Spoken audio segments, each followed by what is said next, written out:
Ladies and gentlemen, welcome to another episode of CoinNewsExtra interview session. So it's a program where we invite stakeholders, innovators, and experts in the blockchain and cryptocurrency ecosystem to get their opinion on what is happening in the ecosystem and also on matters arising. So today we'll be taking a deep dive into the state of cryptocurrency and blockchain, and we have Mr. Bright Inabulele, who is the CEO and co-founder of Oduwa Blockchain. Mr. Bright, you're welcome to CoinNewsExtra. Oh, thank you. Thanks for having me on your platform. It's a pleasure to have you. So are we seeing what is happening and the impact you're making in the ecosystem? So we want to know the state of blockchain, most especially during this pandemic. So before we go straight to that, taking a deep dive into the state of blockchain and cryptocurrency, could you just give us a brief about yourself? Well, my name is Bright Inabulele. I'm the co-founder of Oduwa Coin. Well, I've been in the crypto space since 2010, and I have a background in software engineering, and I also have a background in a little bit in insurance and finance.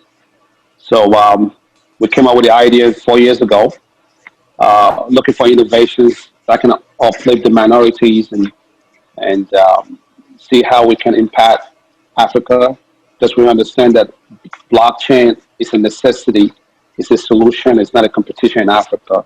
So, but based on that idea, Oduwa Coin was born. Interesting. And nice to know that you got into the ecosystem very early. 2010 is very early, and you've been doing amazingly well with many projects. So we would like to take a deep dive into the state of cryptocurrency and blockchain. So we start with the state of cryptocurrency and blockchain when it comes to regulations. So what's the state of cryptocurrency and blockchain when it comes to regulation? Oh, regulation is inevitable. You cannot escape that. The cryptocurrency is relatively very, very new, and people still kind of interchange or make the conception between blockchain and cryptocurrency.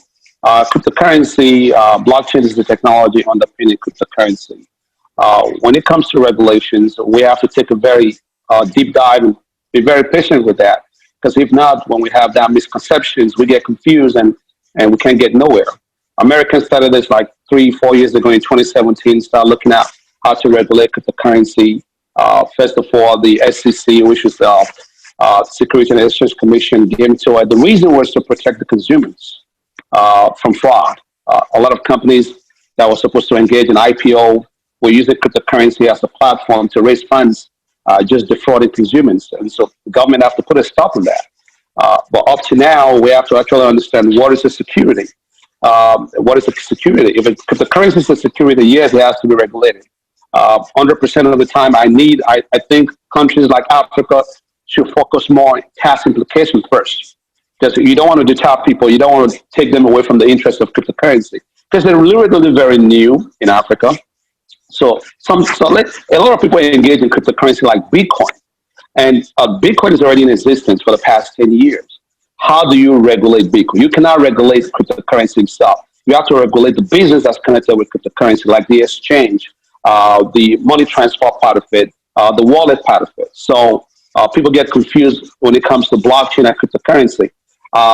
For me, I feel for Africa, they should focus more on tax implications. When people will make a lot of capital gains, you should be able to tax them properly, because cryptocurrency is an asset. In America, we still classify cryptocurrency as a commodity, as a property. So for them, when you have a capital gain in your tax return, you file for your taxes and pay your capital gain. If there's a loss, you also declare loss in your tax return. So for Africa, I think we should be looking at crypto regulations for companies that are doing exchanges, that are trying to convert cryptocurrency into fiat currencies, not people holding cryptocurrency in their wallet. Because money is not a problem. It's what you do with the money.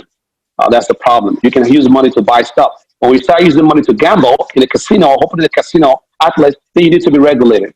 So for Africa, especially countries like Nigeria, I'm happy they're leaning towards that direction. But I think they should look into properly what part of cryptocurrency, what areas of blockchain do you want to regulate?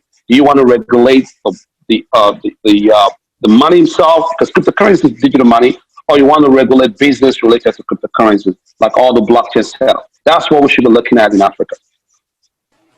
Interesting. Yes, so you made mention of Nigeria. We know what is happening in Nigeria with the SEC bringing up some statement and guidelines on how they're going to be regulating cryptocurrencies. When you were talking and explaining about regulation, you made mention of tax. So let's talk about cryptocurrency and tax. How do you think the tax collectors are coping with tax remittance, most especially seeing that when it comes to cryptocurrency, it has a borderless nature? How do you think the tax collectors will be able to cope with that? First and foremost, cryptocurrencies are conventional to local currency. Let's take Nigeria as an example. So like for US, everybody measures cryptocurrency based on dollar value, euros and pounds. So it's conventional. So for me, cryptocurrency like Bitcoins are not security because they're digital forms. But when it comes to the point where you have to convert it to your local fiat currencies and start, using it, then you have to look at, are you buying less? Because if I buy something at $10 and I sell at $100 and I made $90, that's profit right there. So that's the capital gain. So it's not left for you to file your taxes. The government understands it doesn't matter because cryptocurrency is classified as a property. So if you sell your homes and if you buy your house at low price and you sell higher price, nobody has to force you to pay your taxes. So to regulate cryptocurrency, we have to look at the exchange bodies that allow you to convert your money into local currency. They should be all responsible, not the users, not the peer-to-peer transactions. Because if I keep my money in my wallet, if I keep my money in my bank account, and I'm not doing nothing with my money, you can't tax me. But by the time I try to use my money to purchase a commodity or purchase a product, then it depends on what I'm buying. If I'm buying that thing for my own gain and profit, then the government should tax me. Because there's a difference between businesses and peer-to-peer users of cryptocurrency. So the tax application is very easy. We have to tax companies that are using cryptocurrencies as a business, converting crypto to local currencies, exchange bodies. Like, people, for example, if Binance come to Nigeria, you have to tax them. If you have companies like Lunos that have digital wallets, yes, they have the one that can regulate who is moving money in, who is moving money out, because they all have KYC. KYC means know your customers. So if I know my customers and I see, because every cryptocurrency has a ledger, so you can move assets from point A to point B, but you can't just cash money.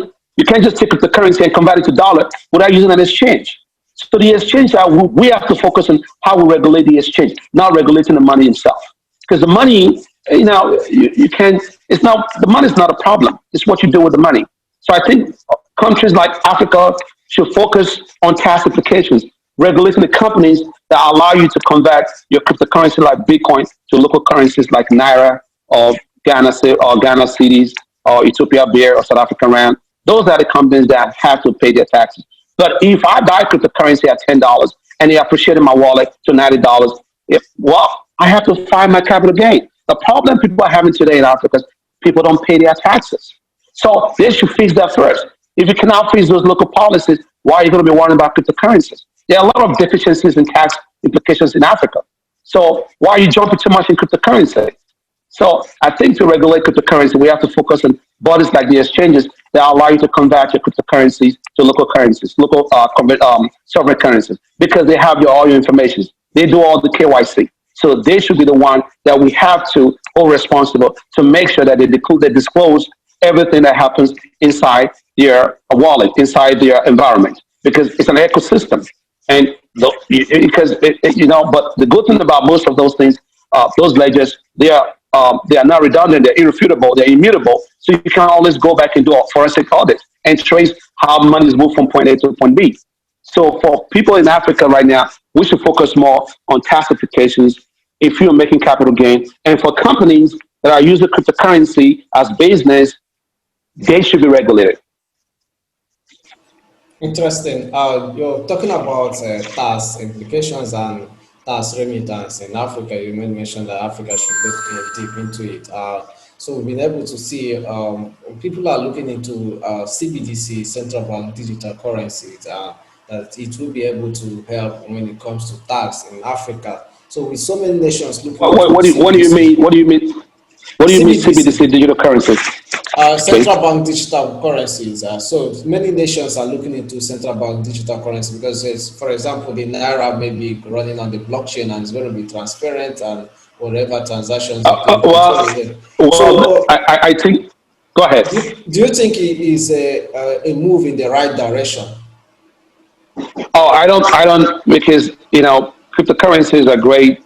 They help they are solutions to countries that are dealing with financial troubles. But I don't think right now that a sovereign country should engage in trying to create their own digital currency. It doesn't change. It happens in Venezuela. It didn't help them a lot. So I think what should happen is we should focus on businesses that are using cryptocurrencies, moving assets in the country. So central banks should focus on because first of all, you have to understand that environment. That environment is a very tough environment. It's literally, even though it's 10 years old environment, but it's still 1% of the population of the world still understand how cryptocurrency actually functions. So for government themselves to move into digital currencies, well, they have to do a lot of due diligence about that. But in the directions of regulating the companies that use cryptocurrencies and MTM money transfers, settlements in form of settlement, yes, they should be regulated because they're making money in your soil.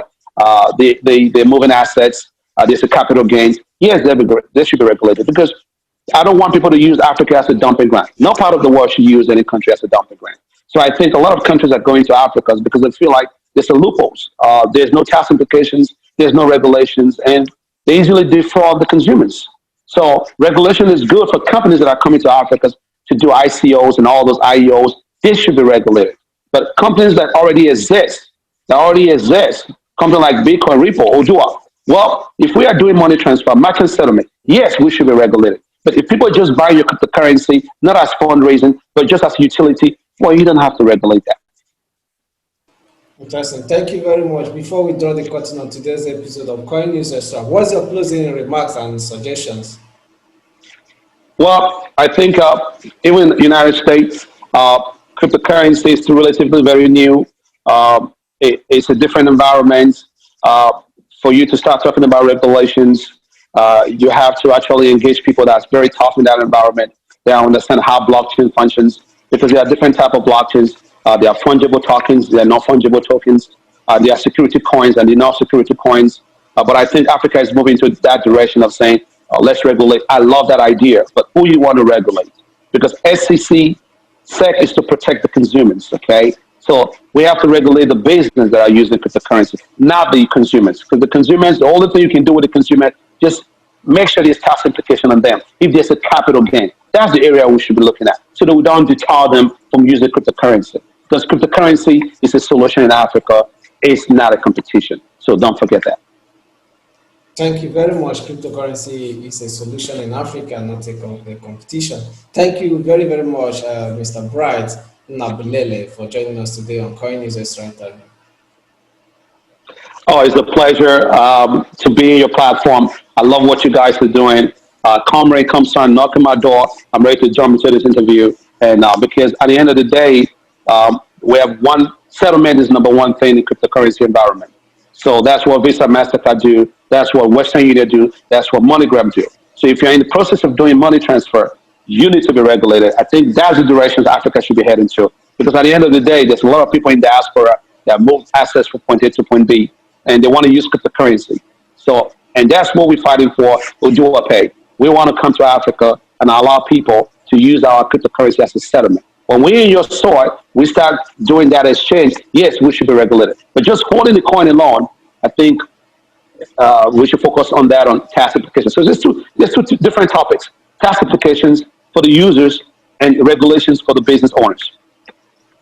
Thank you very much. You really done justice to that. I really appreciate it. Thank you very, very much. It's a pleasure to have me. Thank you.